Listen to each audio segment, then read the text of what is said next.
আবতোহা আদনানের বক্তাদের উদ্দেশ্যে আমি আজকে দুই চারটে কথা বলবো। প্রিয় ভাইয়েরা, প্রিয় মুসলিম মিল্লাত ভাইয়েরা, আপনারা যে যে আকিদা পোষণ করেন কেন, আপনার সবচাইতে মূল্যবান জিনিস হলো আপনার ইমান। আপনি আপনি একটি বেগুন দেশের বেগুন, আপনি বেগুন কিনতে গেলে ওই বেগুনটা 3বার উল্টিয়ে দেখেন ওখানে কোনো খারাপ কিনা, বেগুনটা নষ্ট হয়ে গেছে কিনা।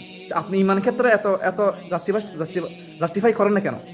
আপনাকে যদি বলা হয় আপনি আপনি একজন ডাক্তার নয়, ডাক্তার বেশ ধরে চিকিৎসা করতেছে, আপনি তার কাছে যাবেন না কেন? আপনার শরীরে আপনার রোগ তো যাবে না, উল্টো আরও আপনার শরীরের ক্ষতি, আপনার জানের খতরা আছে কেন? আপনার ওষুধ সেবন করার পরে, ওষুধ খাওয়ার পরে আপনি আর উল্টো রোগ সারবে না, তো রোগ আর বেড়ে যাওয়ার সম্ভাবনা আছে।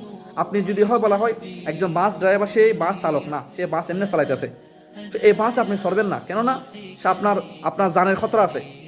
ওই বাসে যদি সরেন, সে মরবে, আপনিও মরবেন।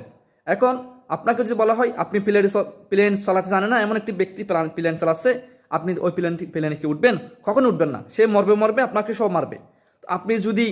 আপনি যদি জানের ক্ষেত্রে এত পারোয়া করেন, জানের চাইতে আমাদের ইমানটা বড়, জানের চাইতে আমাদের ইমানটা বড়। আপনি ইমানের ক্ষেত্রে এত গাফল কেন, এত অলসতা কেন? এরকম আবু তোহা আদনান, তারেক জানোয়ার, এই সমস্ত খবিশরা, তাদের তো ইমান শেষ। আপনাদের সাতরা শয়তানের দোকায় পড়ে ইমান শেষ। আপনাদের ইমান শেষ করার জন্য তারা এখন উঠে পড়ে দেখেছে। আপনাদের সহজ সরল হলে কেমন হবে? আরে ভাই, আপনার ইমান ক্ষেত্রে জীবনের সব ক্ষেত্রে সাথ দেওয়া যায়, দুইটা ক্ষেত্রে সাথ দেওয়া যায় না। একটা হলো আপনার দেশপ্রেমের ক্ষেত্রে সাথ দেওয়া যাবে না।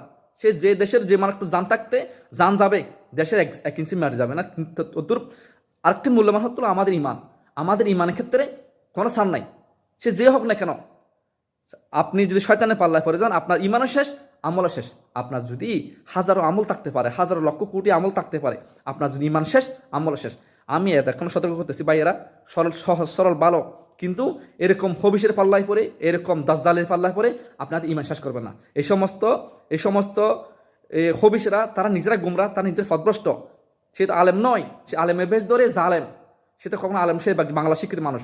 আপনারা এরকম হবিষের পাল্লায় পরে ইমান আমল শেষ করবে না ভাইয়েরা। এরকম যারা বন্ডমি করবে, এই আবু তোহা আদনান সহ এদের জলে যারা আছে, যারা নাকি ইসলামী লেবাস ধরে ইসলামের কথা বলে, তাদের থেকে সাবধান থাকবেন। নিজের ইমান আমার সালামত রাখবেন, সহি সালামত রাখবেন, যাতে পরকালে আপনি ইমান হারাই হয়ে কবর যেতে না হয়। আল্লাহ সবাইকে ইমানের সাথে চলার তৌফিক দান করুক। আমার ভিডিও যদি ভালো লাগে থাকে অবশ্যই শেয়ার করবেন, যাতে কিছুটা হলে মানুষ উপকারে আসে। আসসালামু আলাইকুম ওয়া রাহমাতুল্লাহি ওয়া বারাকাতুহু।